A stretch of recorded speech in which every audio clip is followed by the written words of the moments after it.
What's the worst financial decision you've seen someone make? Story 1. A friend of mine who is very bad with money and his girlfriend bought some sort of water filtration system from a door-to-door salesman. He has to pay something like $300 a month for this filtration system. He was all stoked because it came with a free set of pots and pans. Fast forward a year and his girlfriend has broken up with him, moved out of the house, and he's had to sell his home because he can't afford to live there. The water filtration system is now sitting in a storage unit where he still pays $300 a month for it because he's on a 2 or 3 year contract. Sorry, the details are fuzzy. We have great water quality in my area. Story 2. My maternal grandmother bought an 8-plex to avoid capital gains when she sold her large house. The apartment complex was in the red and needed a lot of repairs. She hired my father to do them and be on-site manager. The place started making money. My mom, divorced from my dad, was mad that my grandma bought it in the first place, then hired my dad, then was proved wrong because it was making money. My grandma was in her 90s and my mom pressured her for years, so my grandma finally sold it. That place is in a high market area and is now worth millions. My mom made a poor financial decision based on petty spite. Story 3. I won't name any names, but a good friend who literally had it all. The high-rise apartment and a house down the street with a pool, sauna, casita, Hummer, Corvettes, a successful business, and about $400,000 in Bitcoin, threw it all away over a murder for hire because him and his, non-related to any of the above successes but from something about 10 years earlier before I knew him, got greedy and no longer wanted to split their financial gain with a third person, so yeah. Hired someone on the dark web to carry out the crime across state lines, but communicated everything over text. All 3 men, my friend, his business partner, and guy they hired, have been caught and convicted. One received life in prison, and my friend and his business partner are up for the death penalty. Also, he was only 35 when he was originally arrested. Story 4. My cousin spent 100% of her inheritance and took out a lien on her home to buy a second home in the mountains. Thing is, it was being pushed over by a mountain, and they thought they could fix it. I went and seen it, and every door jamb was crooked and the doors wouldn't shut. They took me down into the basement and they were trying to use I-beams to stop the mountain from pushing on the home. I was just like, what the hell are you doing? That won't solve anything. Fast forward 6 months, and they asked me for $50K to help, and I declined. Fast forward a year, and the home collapsed, and now they owe over $300K plus for a home that doesn't exist.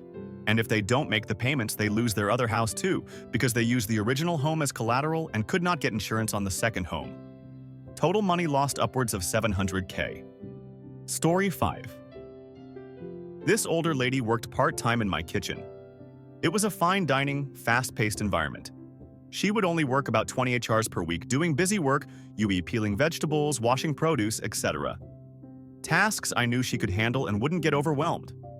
Unfortunately, her husband passed away, and she requested a few months off. I totally understood and said, "Take all the time you need. Let me know when you feel comfortable coming back to work, if at all." Take care, Barbara. 8 months later, she contacted me for a job. I was more than willing to have her back in my kitchen. I nonchalantly asked her how she was coping with her loss. She broke down in tears. She apparently got a $5,000 insurance payout from her husband's death. Within those months, she attempted to open a restaurant and sink every dime into the establishment. It went out of business in 6 months. She was now broke as an elderly lady having to go back to work. Story 6.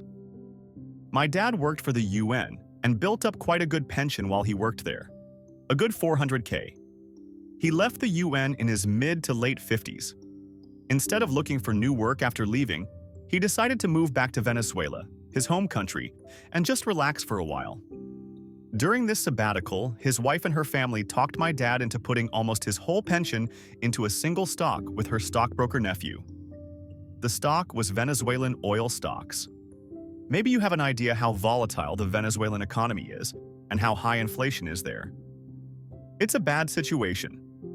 But still, my dad did the thing, and at first it was okay, but then it wasn't. Predictably, the nephew lost my dad's entire nest egg. The nephew ended up ghosting my dad and his wife. At this point, my dad tried to find new work, but because he was so close to retirement age, he couldn't find anything decent.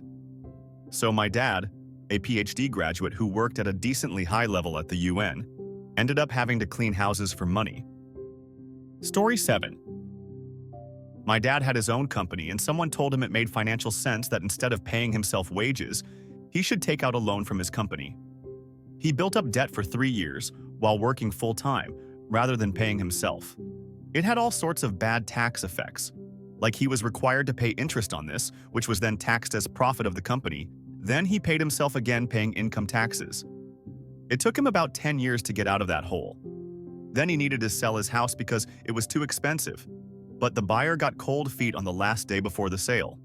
Rather than having the buyer pay 10% of the price to get out of the sale, he gave him an extension without an end date. The buyer then took 2 years to think about whether he wanted the house. All the while, my parents needed to keep paying the mortgage and couldn't sell the house to anyone else because of the contract they had with that guy. Brought them close to bankruptcy. I've personally paid a couple of $100 a month to let them pay for the mortgage during that time. Story 8. My sister's husband reached out to me on some investing advice to make some quick cash during the pandemic, when they had access to some extra income on top of an inheritance lump sum they came into.